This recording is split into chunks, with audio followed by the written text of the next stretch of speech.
ఇది 10th class వాళ్ళ కోసమే వీడియో. X A is equal to x such that 2x plus 1 x belongs to n x less than or equal to 5. b is equal to x such that x is a composite number x less than or equal to 12.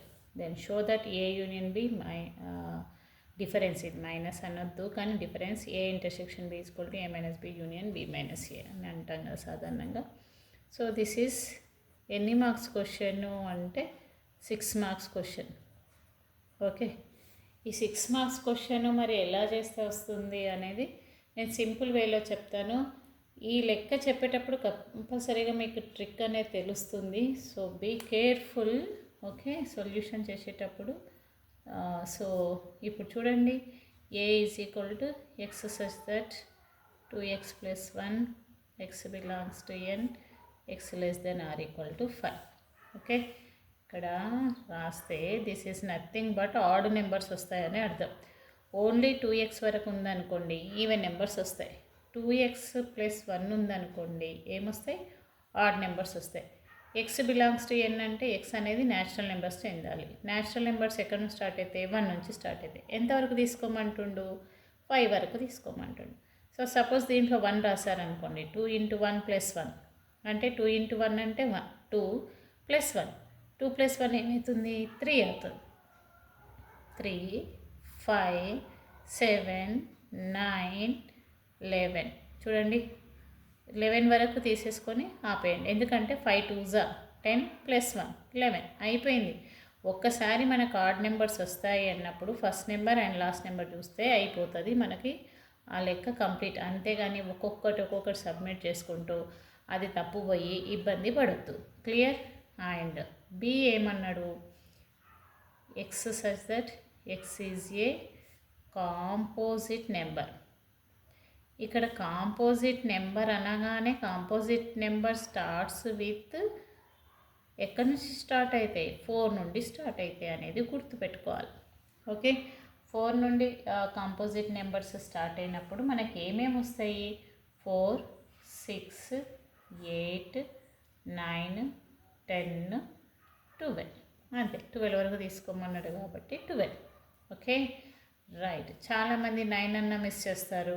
ఎందుకంటే ఇవన్నీ చూడగానే even numbers వస్తుంటాయి కదా, 9 miss చేస్తారు. అది miss చేయకుండా ఉంటే ఇంక ఇదంతా కరెక్ట్గా అయిపోతుంది. నౌ ఏ యూనియన్ బి. ఏ యూనియన్ బి అంటే ఏలో ఉన్నవి బిలో ఉన్నాయి రాయాలి.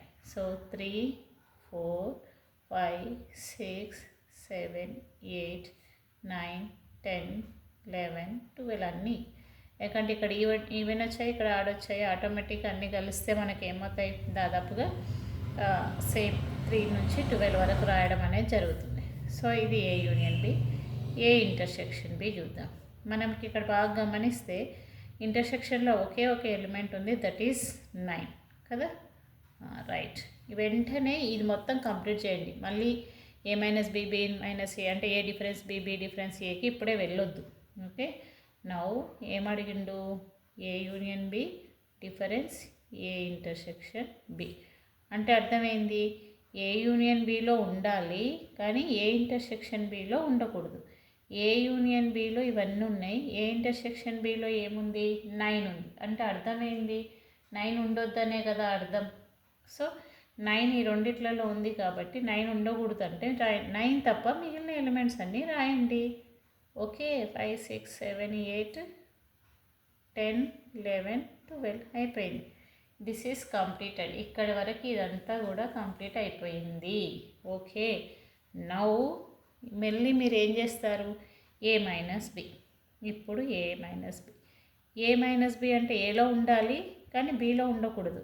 ఏలో ఉండాలి బిలో ఉండకూడదు అంటే ఏంది? ఒక 9 కదా ఉన్నది కాబట్టి 7, 3, 5, 7, 11 అండ్ బి మైనస్ ఏ అంటే బి డిఫరెన్స్ ఏ అంటే బిలో ఉండాలి కానీ ఏలో ఉండకూడదు. అంటే 4, 6, 8, 10, 12. This is the. Okay, now ఇక్కడ ఏం అడిగాడు? A difference B union B difference A అంటే ఈ రెండు కలిపి రాస్తే మళ్ళీ చూడండి 3, 4, 5, 6, 7, 8, 10, 12. బాగా గమనిస్తే 10, 11, 12 కదా. బాగా గమనిస్తే ఇప్పుడు ఇది ఇది సేమ్గా ఉందా లేదా? సో గమనించారా? LHS is equal to RHS ఇది and this one is the same thing. So అన్నప్పుడు మనకి ఏమని చెప్పొచ్చు? A union B minus A intersection B is equal to A minus B union B minus A is proved. So సింపుల్గా ఇది చేయొచ్చు, ఈజీగా చేయొచ్చు. సో కాబట్టి కొంచెం దీంట్లో నేను చెప్పేటప్పుడే టెక్నిక్స్ చెప్పాను. ఈ టెక్నిక్స్ని పాటిస్తూ చేయండి. యూ విల్ గెట్ 6కి 6 మార్క్స్ తెచ్చుకోవచ్చు. Okay, thank you so much.